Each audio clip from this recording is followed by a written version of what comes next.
మొట్టమొదట నేను రేవంత్ రెడ్డి గారికి ఒక్కటే వార్నింగ్ ఇస్తున్నా.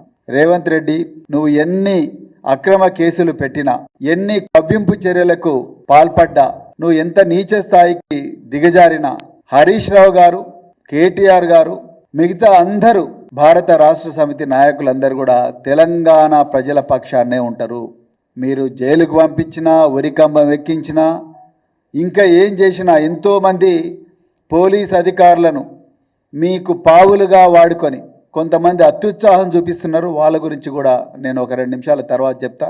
అధికారులు, ఐఏఎస్ అధికారులు, ఐపీఎస్ అధికారులు, వాళ్ళ గురించి కూడా చెప్తాను.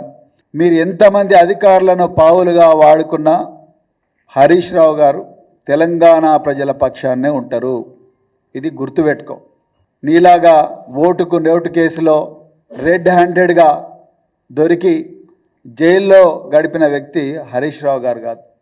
7 సార్లు ఎన్నికయ్యి నిరంతరం తెలంగాణ ప్రజల గుండె చప్పుడుగా మారిన వ్యక్తి ఇలా హరీష్ రావు.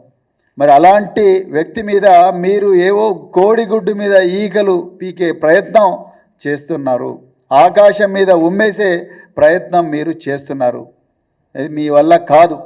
ఒకవైపు తెలంగాణ ప్రజలందరూ కూడా, మరి హరీష్ రావు అందరు కూడా తెలంగాణ ప్రజలందరూ ఒకవైపు ఉన్నారు, నువ్వు ఒక్కనివి ఒకవైపు ఉన్నావు. ఇలా తెలంగాణ ప్రజలను వాళ్ళ ప్రయోజనాల కోసం పోరాడుతున్న వ్యక్తి మీద ఎన్నో కేసులు పెడతా ఉన్నావు.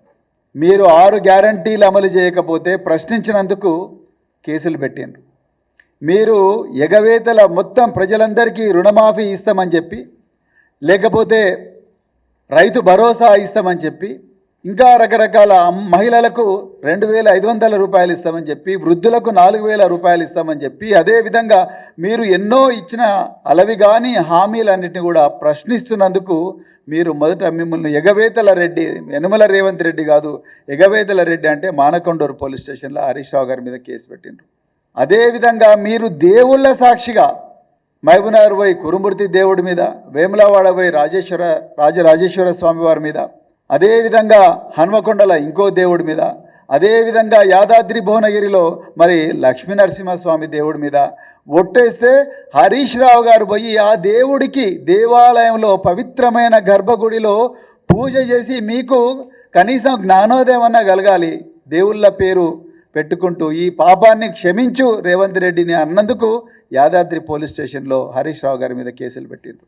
ఎన్నో రకరకాల కేసుల్లో హరీష్ రావు గారి పేరును ఇరికించడానికి మీరు ప్రయత్నం చేస్తూ ఉన్నారు. కానీ మీకు ఎక్కడ కూడా ఆధారం దొరకడం లేదు అన్న కుట్రతోని ఆ చక్రధర్ అనే ఒక నేరస్తుని సహారాతోని మీరు పంజాగుట్టలో హరీష్ రావు గారి మీద 12/05/2024 డిసెంబర్లో కేసు పెట్టిండ్రు. ఇదంతా కూడా తెలంగాణ ముఖ్యమంత్రి, తెలంగాణ హోంమంత్రి రేవంత్ రెడ్డి డైరెక్షన్లోనే జరుగుతున్నది.